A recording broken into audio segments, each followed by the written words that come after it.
বন্ধুরা, আবার একটা নতুন রান্না নিয়ে হাজির হয়ে গেলাম। ইলিশ মাছের মাথা দিয়ে পুঁই শাক। আপনারা চাইলে কাতলা মাছ বা রুই মাছ নিতে পারেন। ইলিশ মাছের মাথা ভালো করে তেলে ভেজে নিলাম। ওই তেলে 5 ফোড়ন, শুকনো লঙ্কা, কাঁচা লঙ্কা, তেজপাতা দিয়ে নাড়তে থাকলাম। এরপর পেঁয়াজ কুচি, আদা বাটা দিয়ে নাড়তে থাকলাম। কিছুক্ষণ মারার পর আমরা নুন দিয়ে দিলাম।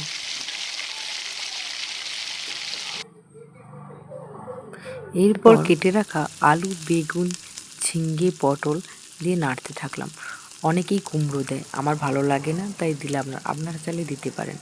এরপর 1 চামচ হলুদ গুঁড়ো দিয়ে ভালোভাবে নাড়তে থাকলাম যতক্ষণ না সবজিটা মজে যায়। ঢাকনা লাগিয়ে দিলাম। এরপর কেটে রাখা পুঁই শাকটা দিয়ে ভালোভাবে নাড়তে থাকবো। ঢাকনা দিয়ে দিয়ে করলে আমার মনে হয় টেস্টটা বেশি ভালো আসে।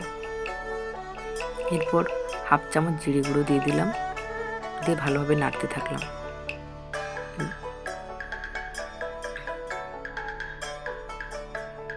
এরপর ভেজে রাখা ইলিশ মাছের মাথাগুলো দিয়ে দিলাম, দিয়ে ঢাকনা চাপা দিয়ে দিলাম।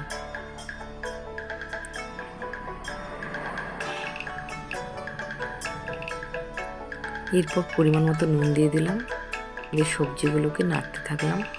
আস্তে আস্তে ব্রাউন কালার চলে এসছে, সবজিগুলো গায়ে গায়ে হয়ে যাচ্ছে। দেখুন পুঁই শাক রেডি আমাদের।